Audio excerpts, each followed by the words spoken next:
Hello बच्चों, jetty academy में आप लोग का स्वागत है। तो मेरे प्यारे बच्चों, मैं जो है टोटल आप लोग को 26 तक ऑब्जेक्टिव रियल नंबर का करवा दिया था। अब जो हम करवाने वाले हैं प्यारे बच्चों वो 26 से आगे, ठीक है। और ये सारा ऑब्जेक्टिव आपको एग्जाम में आने वाला है, बिल्कुल टेंशन नहीं है, समझे। टोटल ऑब्जेक्टिव, ऐसा ऑब्जेक्टिव लेके हम आए हैं जो आप लोग एक मरतबा बिलीव करके उसको प्रैक्टिस करके देखिएगा, तब बताइएगा कि सर हाँ ये ऑब्जेक्टिव आया था का नहीं आया था। बात समझ में आ रही है। चलिए नेक्स्ट क्वेश्चन की ओर हम चलते हैं, ठीक है। वीवीआई ऑब्जेक्टिव है टोटल। चलिए नेक्स्ट क्वेश्चन, जिसमें 26 नंबर क्वेश्चन है। यदि Q एक धनात्मक पूर्णांक है, Q एक धनात्मक पूर्णांक है, तो निम्नलिखित में से कौन धनात्मक समपूर्णांक होगा, है ना। समपूर्णांक की बात करें तो समपूर्णांक क्या हो सकता है मेरे प्यारे बच्चों, जिसमें आप लोग को बता दिया जाए कि मान लिया जाए ये, एक मिनट,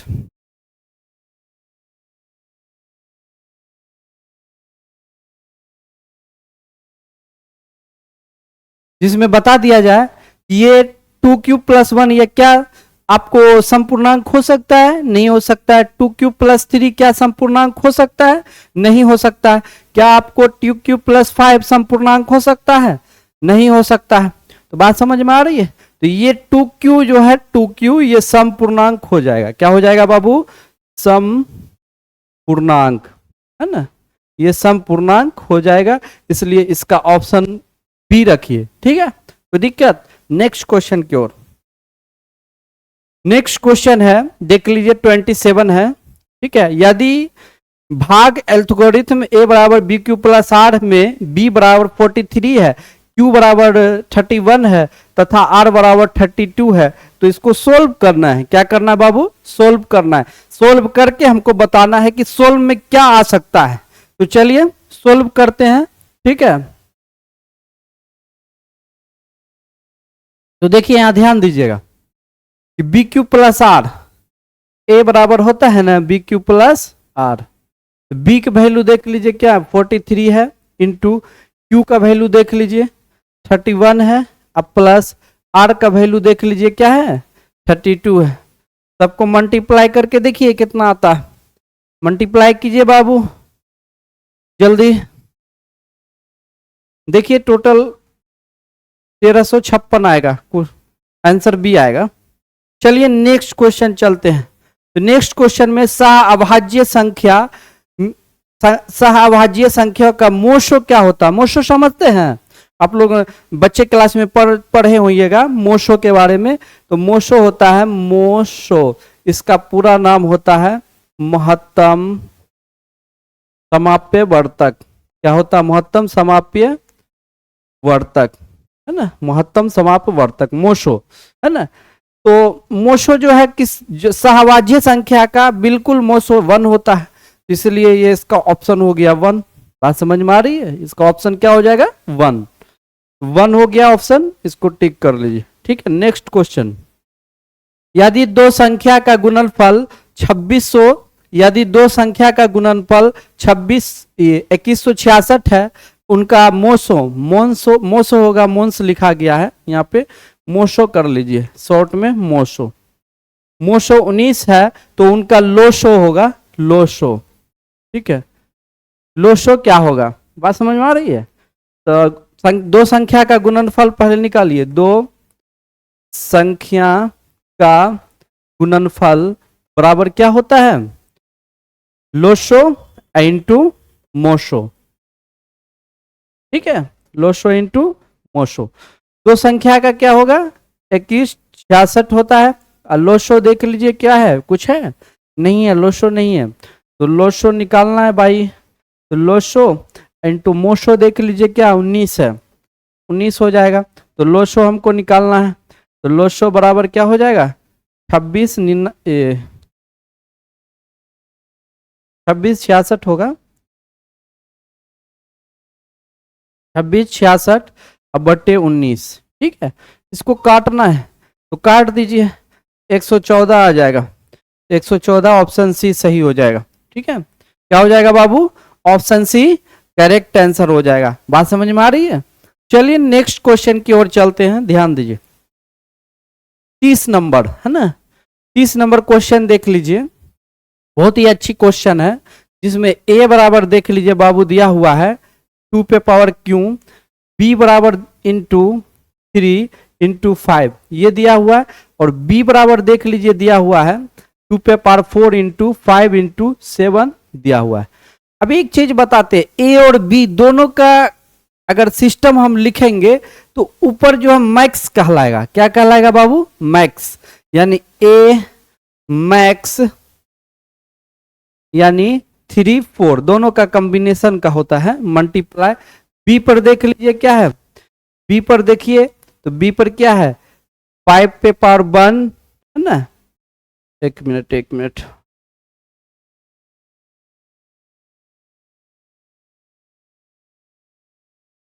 मैक्स 1 1 है ना, 1 1 कहलाएगा, और उसके बाद इंटू नेक्स्ट यहाँ पे देखिए ए बी लिखते हुए चले गए हैं ना, ए बी लिखते हुए चले गए हैं ना, यहाँ पे ए बी नहीं लिखिए, यहाँ पे भी ए बी नहीं लिखना,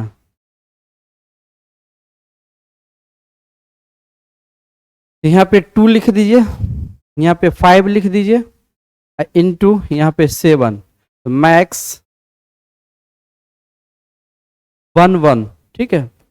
अब हमको देखिए बनाना क्या है, 2 पे पावर 4 इंटू 5 पे पावर 1 इंटू 7 पे पावर क्या है 1 है, तो 2 पे पावर 4 कितना हो जाएगा, मल्टीप्लाई कीजिए, 2 पे पावर 4 हो जाएगा 2 इंटू 2 इंटू 2 इंटू 2, 2 2 जो 4 4 2 जो 8 8 2 जो कितना हो जाए 16 16 इंटू 5 इंटू 7 मल्टीप्लाई कर दीजिए, 7 5 35 35 दोनों को मल्टीप्लाई कर दीजिए, देखिए क्या आता है, मल्टीप्लाई करके देखिए,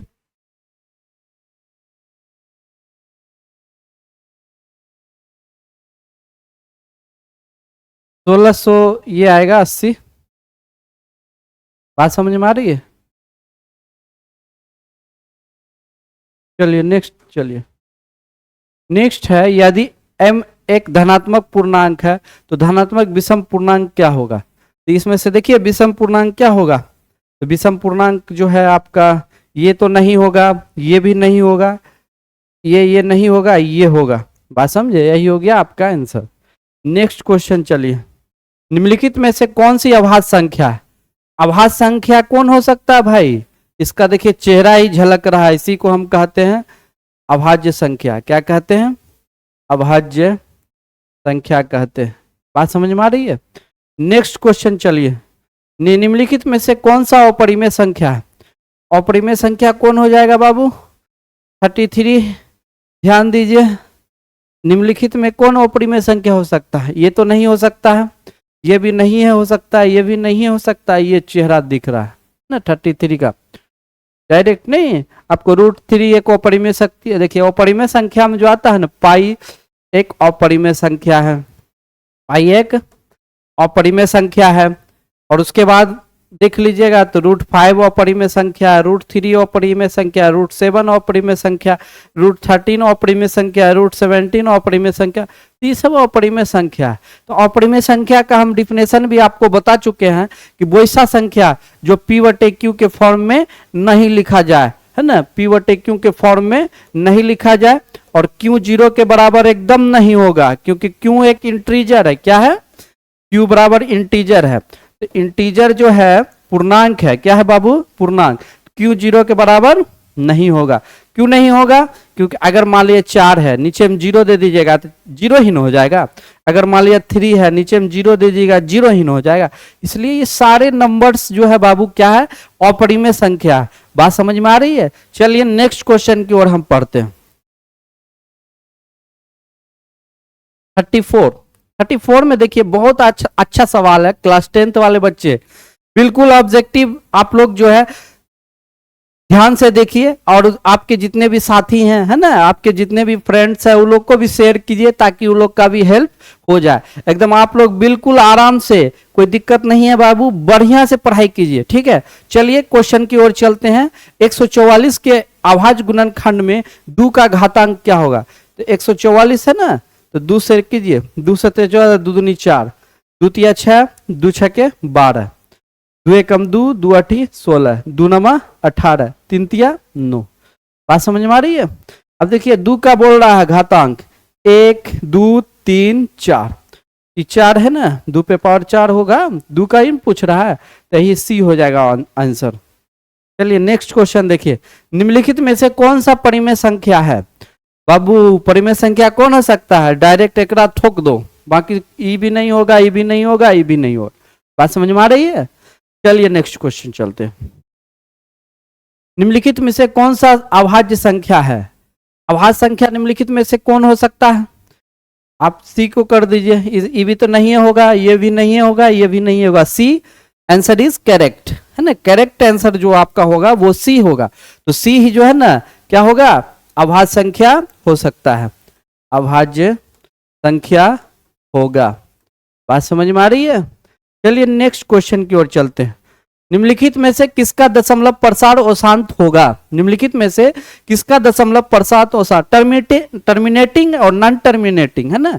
तो इसको शांत और अशांत के बारे में समझना है। तो बात समझ में आ रही है मेरे प्यारे बाबू? तो ध्यान दीजिएगा। तो निम्नलिखित में कौन हो सकता है बाबू कि टर्मिनेटिंग या नॉन टर्मिनेटिंग, इसको देखना है। बात समझ में आ रही है? तो अब तो देखिए एक चीज बताते हैं बाबू, ये तो नहीं होगा, ये भी नहीं होगा, ये भी नहीं होगा, ये होगा, है ना। तो कर दीजिए। देखिए टर्मिनेटिंग जिसका दशमलव प्रसार वो शांत है, ये देखिए सब शांत है, ये नीचे ये वाला भी शांत, ये वाला। तो आपको बताए थे ना, तो 2 पे पावर m इंटू 5 पे पावर n, है ना, इस फॉर्म का अगर केस होगा तो समझ जाइएगा कि क्या हो जाएगा बाबू? शांत हो जाएगा। क्या हो जाएगा? शांत होगा। इस टाइप का केस होगा तो शांत हो जाएगा। और इससे जहां बाहर गया तो ये, इससे बाहर गया तो बाकी वो शांत होगा। तो इस टर्म का ये भी केस है, इस टर्म का ये भी केस है, इस टर्म का ये भी केस, और ये टर्म जो है ये केस नहीं है इस टर्म का। बात समझ में आ रही है? तो चलिए नेक्स्ट क्वेश्चन की ओर चलते हैं। एक शून्य परिमेय संख्या और परिमेय संख्या का गुणनफल क्या हो सकता है? एक शून्य और एक शून्य परिमेय संख्या। तो परिमेय संख्या के बारे में पहले समझिए। तो परिमेय संख्या जो होता है बाबू, इसको कहते हैं रेशनल नंबर, रेशनल नंबर, है ना। अपरिमेय संख्या जो होता है बाबू, अपरिमेय संख्या, अपरिमेय संख्या को कहते हैं इरेशनल नंबर, इरेशनल नंबर।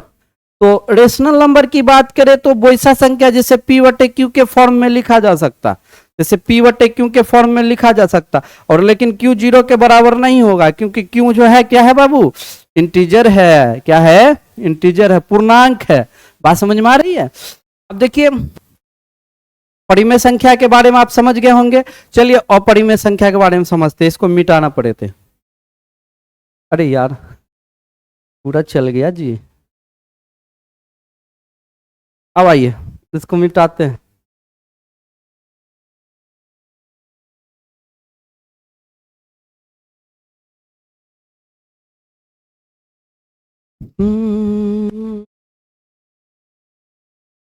मेरी जिंदगी, अरे कहाँ जा रहा है यार? तू अपने जगह पे रहो।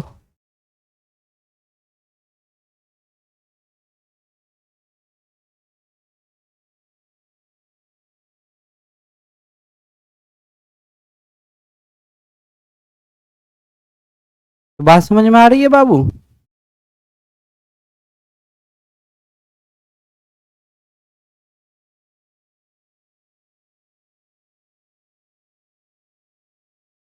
चलिए अपरिमेय संख्या के बारे में जानते हैं। अपरिमेय संख्या होता क्या है? अपरिमेय संख्या को हम अपरिमेय संख्या को हम कहते हैं क्या? Irrational number. क्या कहते हैं? इरेशनल नंबर, है ना। तो वैसा संख्या जिसे p/q के फॉर्म में नहीं लिखा जा सकता। p/q के फॉर्म में एकदम नहीं लिखा जाएगा बाबू, q 0 के बराबर नहीं होगा। अब जैसे √5, √3, √7, पाई, ये पाई जो है यहाँ भारत का नहीं चीज है, ये यूनान से लाया गया है ना। जैसे पाई, अल्फा, बीटा, गामा, हेक्सा, पेंटा, ऑक्टा, नैनो, डेको, ये सब देखिए ग्रीक शब्द है ना, यूनानी वर्ड से, यूनान से लाया। तो पाई का अपना फिक्स वैल्यू नहीं होता है। बात समझ में आ रही है? तो चलिए ये हो गया। तो यहाँ पे क्वेश्चन पे आइए, देखिए तो मिटाइए सबको, क्वेश्चन पे चलते हैं, क्वेश्चन पे डिस्कशन करते हैं, ध्यान दीजिएगा आप लोग। अब देखिए एक शून्य परिमेय संख्या और परिमेय संख्या का गुणनफल क्या होगा। एक शून्य परिमेय संख्या और अपरिमेय संख्या का जो गुणनफल होगा, बात समझे, 38 है, तो क्या हो सकता है अभी, तो हमेशा अपरिमेय संख्या होगा। परिमेय और अपरिमेय का गुणनफल दोनों अपरिमेय होगा, है ना, अपरिमेय। बात समझे। नेक्स्ट क्वेश्चन चलिए, कुछ 39 में देख लीजिए, तथा 60 का मोसो ज्ञात करे, कुछ छूटा हुआ है।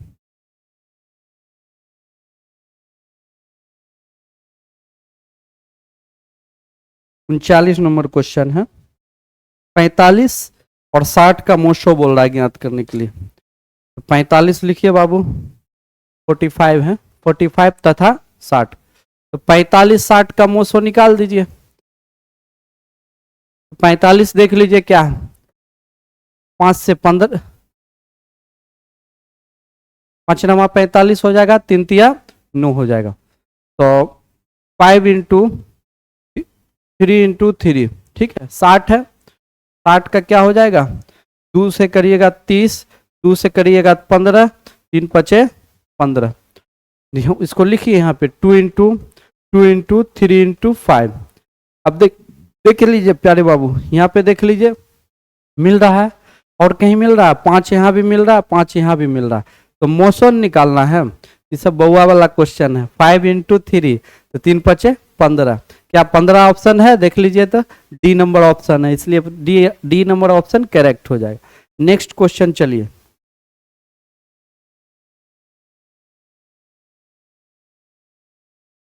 पाई बटे 3 क्या, कौन सा नंबर हो सकता है, पाई बटे 3 कौन सा नंबर हो सकता है, परिमेय संख्या हो सकता है, या अपरिमेय संख्या हो सकता है, या पूर्णांक संख्या हो सकता है, या इनमें से कोई नहीं। चला हम बताएं क्या होगा, ये जो है अपरिमेय संख्या हो जाएगा। क्या है 40 नंबर, अपरिमेय संख्या। अपरिमेय संख्या को टिक मार दो, बस समझे, कोई दिक्कत, ये अपरिमेय संख्या हो गया। नेक्स्ट क्वेश्चन चलते हैं। नेक्स्ट क्वेश्चन देख लीजिए बाबू, F x cube 5x square 2x plus 2, तो f1 का मान ज्ञात करें। एफ एक्स लिखिए, एफ एक्स बराबर x cube minus 5x square, है ना, अब प्लस 2x प्लस 2, ठीक है, 1 रखिए सब जगह। x का क्यू हो जाएगा माइनस 5 इंटू 1 का स्क्वायर प्लस 2 इंटू 1, अब प्लस 2, 1 का 1 क्यू 1, 1 का स्क्वायर 1 इंटू 1, तो 5n हो जाएगा, प्लस 2 प्लस 2, 2 2 जा 4, 4 1 5, 5 आ जाएगा, तो 5 माइनस 5 इक्वल टू 0 हो जाएगा। क्या हो जाएगा, 0। क्या ऑप्शन ए है 0, है ना जी, ऑप्शन ए क्या हो गया, 0 हो गया। नेक्स्ट क्वेश्चन चलिए, नेक्स्ट क्वेश्चन देख लीजिए बाबू, बहुत ही अच्छा क्वेश्चन है। आप लोग क्लास 9th में भी इस क्वेश्चन को पढ़े होइएगा, बहुत बढ़िया से पढ़े होइएगा, तो उसी टाइप का क्वेश्चन है बउआ, बात समझ में आ रही है, सेम टू सेम उसी टाइप का। आपको बस दिमाग लगाना है। ऊपर में जो इसके ऊपर जो सिरवा पे रखा हुआ है, इसको कहते हैं टर्मिनल। क्या कहते हैं बाबू, टर्मिनल, है ना, टर्मिनेटिंग या टर्मिनल कहिए, बात समझे, या रेक्रीम को नाम के, रेक्रीम भी एक कर नाम है, क्या नाम है, रेक्रीम, या रेक्रीम के नाम से जानिए। तो 0.7 इस सिरवा पे रखा हुआ रेक्रीम भी कहला सकता है, इसके लिए कोई दिक्कत नहीं है, बात समझे। तो रेक्रीम जैसे ना, जैसे हटेगा बाबू, तो नीचा में क्या होगा, नेक्रीम जैसे हटेगा नीचा में 9 आ जाएगा, तो 7/9 हो जाएगा बाबू। क्या हो जाएगा, 7/9। यही हो गया आपका आंसर। नेक्स्ट क्वेश्चन चलते हैं। देखिए एक चीज देखिए, कॉन्सेप्ट में 9th या 10th में आप लोग को पढ़ाए, 10th तो सही से पूरा क्लास हम तो नहीं कर पाए, 3-4 महीना ही हम इधर से ही स्टार्टिंग हुआ ही आप लोग का चैनल, तो इसके लिए टेंशन नहीं लीजिए, ठीक है। लेकिन याद रखिए कि अच्छा से अच्छा मार्क्स दिलवाने का कैपेसिटी रखते हैं। आपको एक चीज बता दें, 8 पे पावर 0 इक्वल टू क्या होता है बाबू, 1। अगर मान लीजिए k पे पावर 0 इक्वल टू क्या हो जाएगा, 1 हो जाएगा। 3 पे पावर 0 इक्वल टू क्या हो जाएगा 1 हो जाएगा ना। तो इसी तरह से दोनों में देखिए 8 पे पावर 0 और 2 पे पावर 0 तो 1 हो जाएगा, 1 इंटू 1 इक्वल टू 1n होगा। इसलिए इसका आंसर क्या हो जाएगा बाबू, ऑप्शन नंबर बी हो जाएगा। क्या हो जाएगा, ऑप्शन नंबर बी। चलिए नेक्स्ट क्वेश्चन चलते हैं। नेक्स्ट क्वेश्चन है, यदि ए और बी अभाज्य संख्या हो तो ए और बी का लोशो क्या होगा। लोशो समझते हैं हम, जिसको आप लोग पढ़ते हैं एलसीएम, लिस्ट कॉमन मल्टीपल, बात समझे। या लोशो का पूरा नाम लघुत्तम समावर्तक भी बोल सकते हैं, या लिस्ट कॉमन मल्टीपल भी बोल सकते हैं, बात समझ में आ रही है।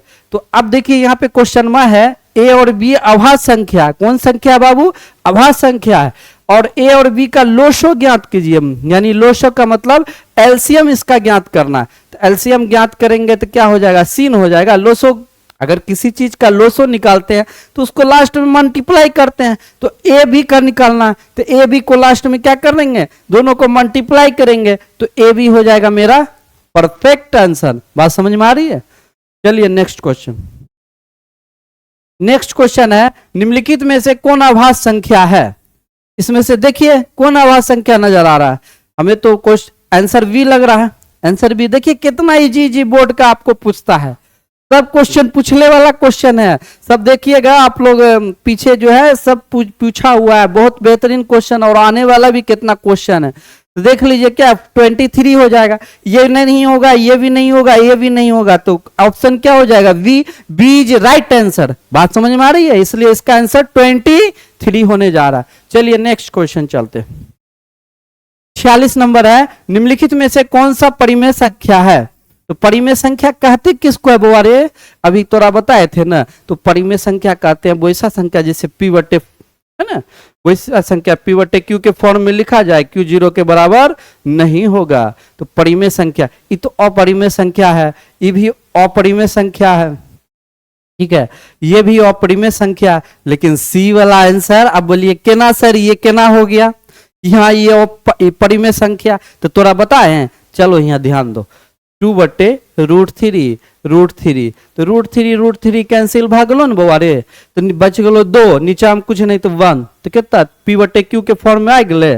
पी बटे क्यू के फॉर्म में आया तो ये क्या हो जाएगा, परिमेय संख्या हो जाएगा बाबू। बात समझ में आ रही है। चलिए हो गया ऑप्शन नंबर बी, गुड। चलिए नेक्स्ट क्वेश्चन चलते हैं। यदि 65 तथा 117 का मोशो 65 माइनस 117 के रूप में है, तो m का मान ज्ञात करिए। क्या कीजिएगा, m का मान ज्ञात कीजिएगा। सबसे पहले इसका देखिए, इसका जो है 65 117 का जो है मोशो ज्ञात कर लीजिए। मोशो निकालने के बाद जो मोशो आएगा उसके बाद m का वैल्यू निकाल जाएगा। मोशो निकालिए तो पहले जल्दी से आपने से सब मोशो निकालिए फास्ट में।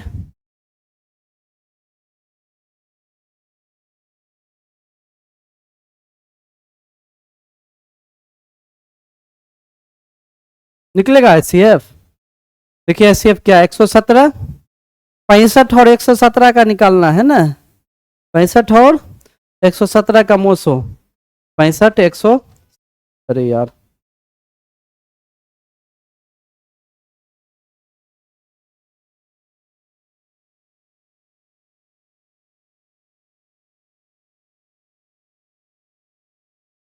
तेरह 5 65, 117 क्या होगा, 117 का 13 नमा 117 होता है ना, तो 3 3 3 कर दीजिए, तो ये आपका हो गया 13।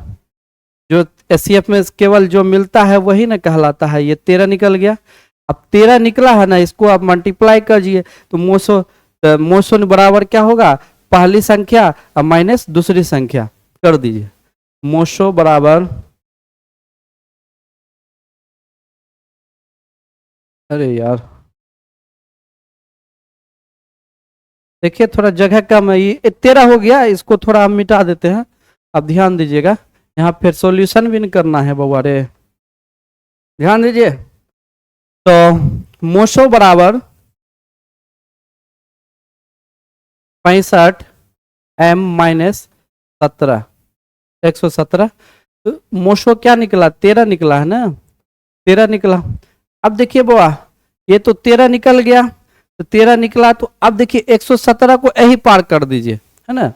पहले इसको लिख दीजिए 65 एम, अब माइनस 117, इसको इधर कीजिए 13 प्लस 117 अब बराबर 65 एम। ठीक है, एम बराबर निकालिए, एम बराबर ये दोनों को जोड़िए, तो जोड़ने के बाद क्या आएगा, 130 आएगा ना, 130 अब बट्टे 13, 13 धाई के 130, ये 13 से कर दीजिए, तो 13 ये सॉरी 65 ना है, सॉरी, अरे यार हम भी बढ़ा जाते हैं,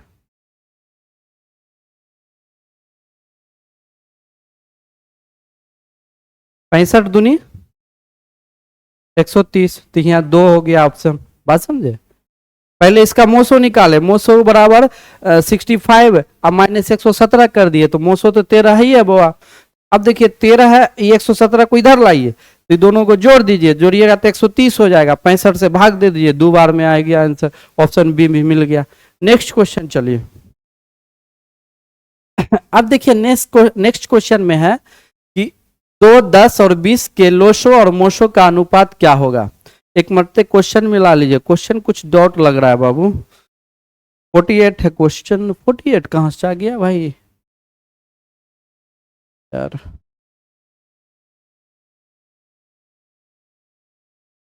ठीक है, ठीक है, क्वेश्चन ठीक है। अब देखिए इसका सबसे पहले लोशो निकालिए और मोशो निकालेंगे। क्या निकालेंगे, पहले लोशो, तो लोशो निकालिए, तो 2, 10 और 20, ठीक है, 2 1 जे 2, 2 5 जे 10 और 20 है ना। देखिए 20 है तो 2 से क्या हो जाएगा, 10 हो जाएगा, 2 से 5 हो जाएगा। अब यहाँ पे इसको लिख दीजिए 2 इंटू 5। अब देखिए ये मिल रहा है वो, अरे इसको निकालना है लोसो पहले, तो लोसो निकालिए, तो 2 इंटू यहाँ भी देखिए मिल रहा है 5 इंटू 2, 2 पचे 10 दूनी 20, 20 ये आ गया। अब इसको निकालना क्या है, मोशो, तो मोशो निकालिए, मोशो भी निकालिए दीजिए बाबू रे, मिल गया 2 हो गया, ये 5 हो गया, ठीक है, ये तीनों मिलेगा 2n होगा, ये तो 3 गो नहीं मिल रहा है ना, एक मिटाओ, यहाँ 2 होगा सिर्फ। अब देखिए यहाँ पे बाबू 20:2 है, काट दीजिए, 2 1 जा 2, यहाँ 10, यानी 10 क्या हो जाएगा 1, ऑप्शन बी हो जाएगा आंसर। 48 का क्या हो जाएगा बाबू, ऑप्शन बी। देखिए ऑप्शन बी हो जाएगा, टेंशन नहीं है, सॉरी ऑप्शन ए दिखा रहा है यहाँ पे, उल्टा हम लोग कर दिए इसको, 22 को हमको करना था इधर, है ना, कहे कि यहाँ पे लोसो और मोसो, पहले लोसो ना है तब मोसो है, तब यहाँ ध्यान दीजिए।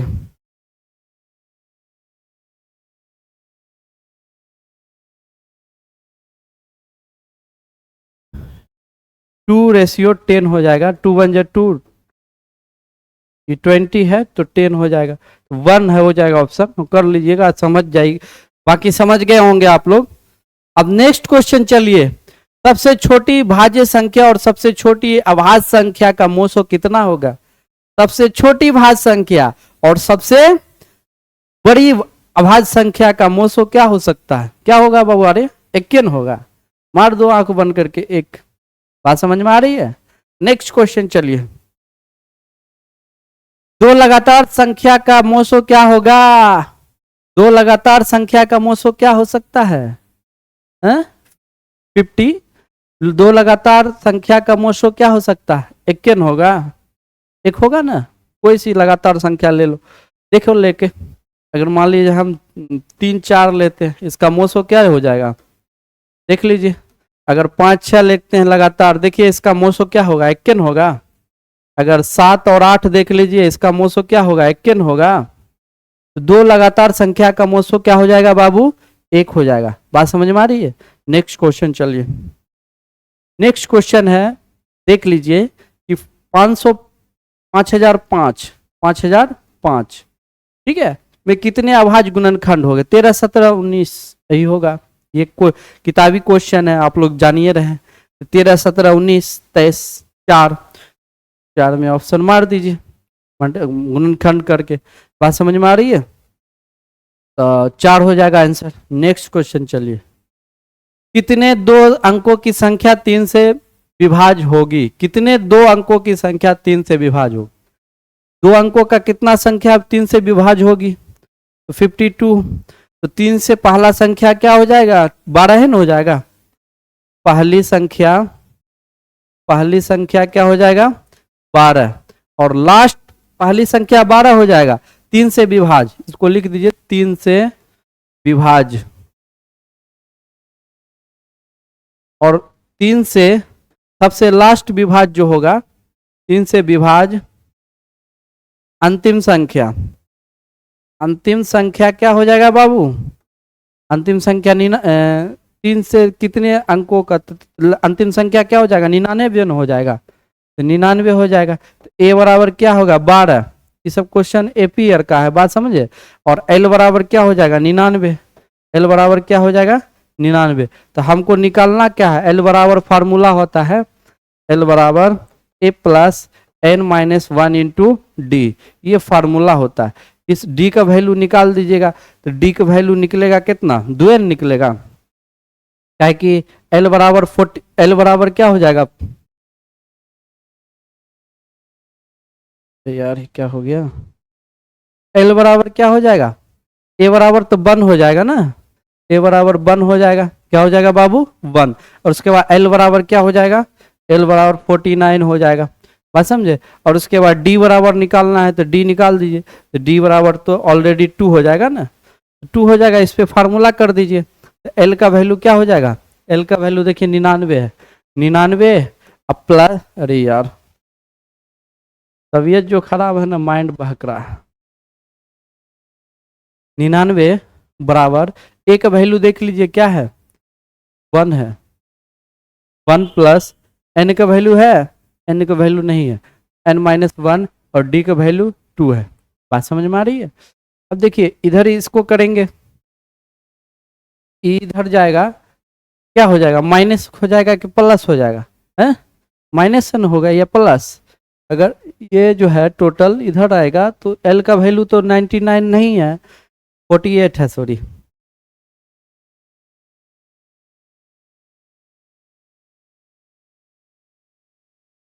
फोर्टी एट है, ये 49 ना होगा बाबू? 49 होगा।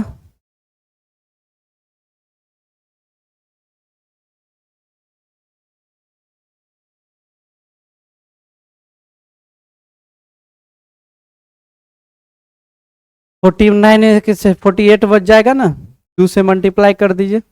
एन माइनस 1 ई 2 यहाँ आ जाएगा, 2 से काट दीजिए, 24 हो जाएगा।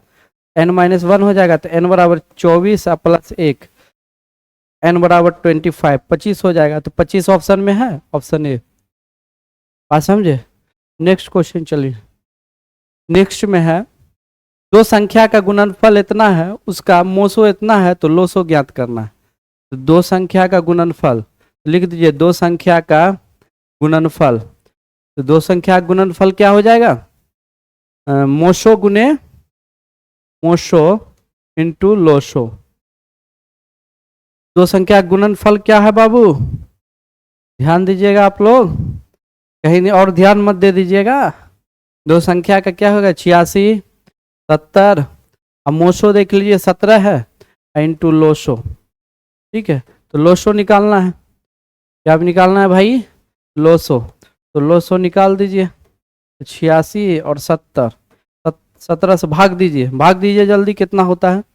वही हो जाएगा आंसर इसमें से, 17 से लोसो। क्वेश्चन नंबर क्या था? 53 था।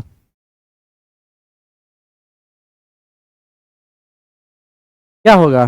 भाग दीजिएगा तो 510 आ जाएगा, ये 510। नेक्स्ट क्वेश्चन चलो। 4, 6, 8 और 22 का लोसो और मोसो का अनुपात बताइए। तो अभी देखिए 6, 8 और 22।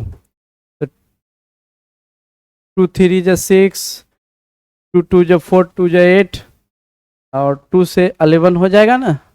ये देखिए मिल रहा है, ये हो गया आपका मोसो। क्या हो गया? मोसो क्या आ गया? 2 आ गया। अब देखिए लोसो, लोसो निकालिए, लोसो निकालिएगा तो क्या होगा? 2 इंटू, अब देखिए 3 2 × 2 × 11 मल्टीप्लाई कर दीजिए। द्वितीय 6 दूनी 12 दूनी 24, 24 को 11 से मल्टीप्लाई कर दीजिए। यहाँ हो जाएगा 4, यहाँ हो जाएगा 4, यहाँ 2, 4 6 264 है ना, 264 और 2, 264 2 है तो काट दीजिएगा, ऑप्शन ये आ जाएगा। ठीक है, नेक्स्ट क्वेश्चन चलिए। 96 का अभाज्य गुणनखंड क्या होगा? 96 का क्या होगा अभाज्य गुणनखंड? 2 से कीजिए, 2 चौके 8, 2 8 16, फिर 2 से कीजिएगा तो कितना हो जाएगा? 24 हो जाएगा, फिर 2 से 12 हो जाएगा, 2 से 6 हो जाएगा, 2 से 3 हो जाएगा। ठीक है, तो क्या हो जाएगा? 2 2 4, 2 पे पावर 4 इंटू 2 6 12, 2 3 6।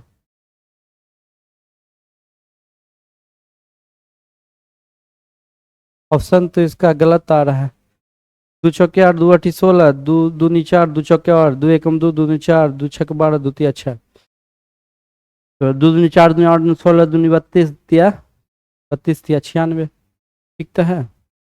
ऑप्शन 55 ऑप्शन गलत दिया हुआ है क्या? एक मिनट मिलाने दीजिए, का नंबर 55 है ना?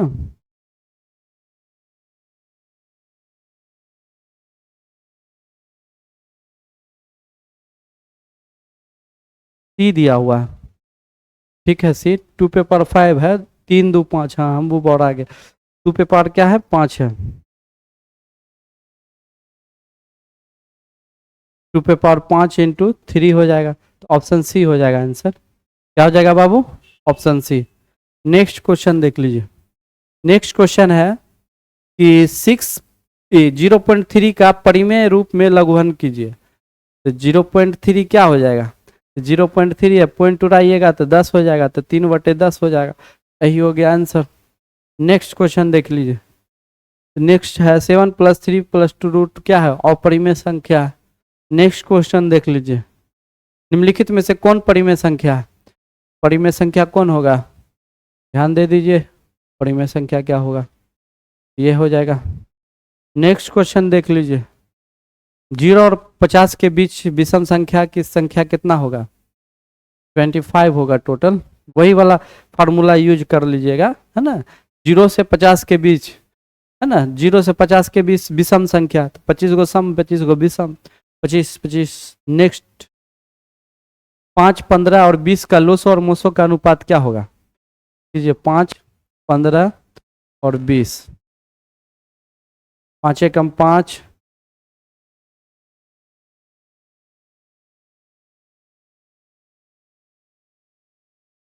5 या 15, 5 चौके 20।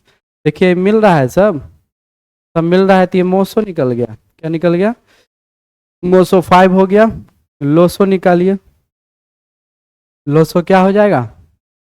5 × 3 × 4, 5 तिया 15, 15 चौक 60, 5 तिया 15 चौक 60 हो जाएगा। तो 60 रेशियो कितना हो जाएगा? 12.1 हो जाएगा, डी। ठीक है, नहीं होगा? 60 रेशियो अगर 5 करिएगा तो 12 × 5 = 60, 5 एकम 5, 12 × 5 = 60, 5 दशमलव अनुपात ही ना होगा। नेक्स्ट क्वेश्चन चलिए। निम्नलिखित में से कौन अपरिमेय नहीं है? अपरिमेय संख्या नहीं है। तो 61 का है, तो 61 का देखिए अपरिमेय संख्या निम्नलिखित में से कौन नहीं है? हैं? ये तो अपरिमेय संख्या हो जाएगा। ये भी अपरिमेय संख्या हो गई। अपरिमेय संख्या नहीं है, तो अपरिमेय संख्या ये, अगर 11 × 11 करेंगे तो बाहर आ जाएगा 11। 11 को क्या है, P/Q के फॉर्म में लिख सकते हैं, तो यही हो जाएगा आपको अपरिमेय संख्या। बात समझ में आ रही है? नेक्स्ट क्वेश्चन चलिए। समाप्त हो गया।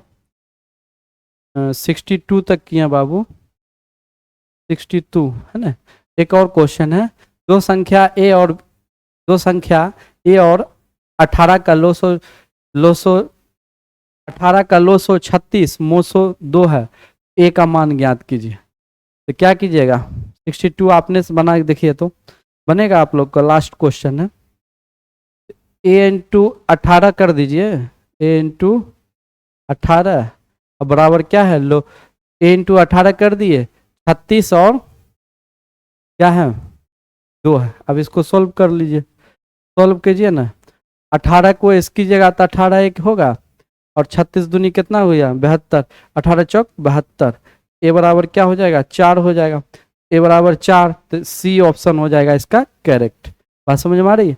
इसलिए यहाँ पे 62 तक कंप्लीट हो गया बाबू, है ना।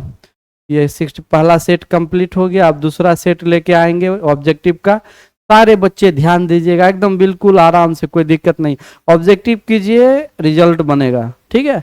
वीवीआई और सब्जेक्टिव भी कराया जाएगा, ऐसा नहीं कि सब्जेक्टिव नहीं कराया है। तो चलिए आज के क्लास में इतना ही। जय हिंद दोस्तों, जय हिंद।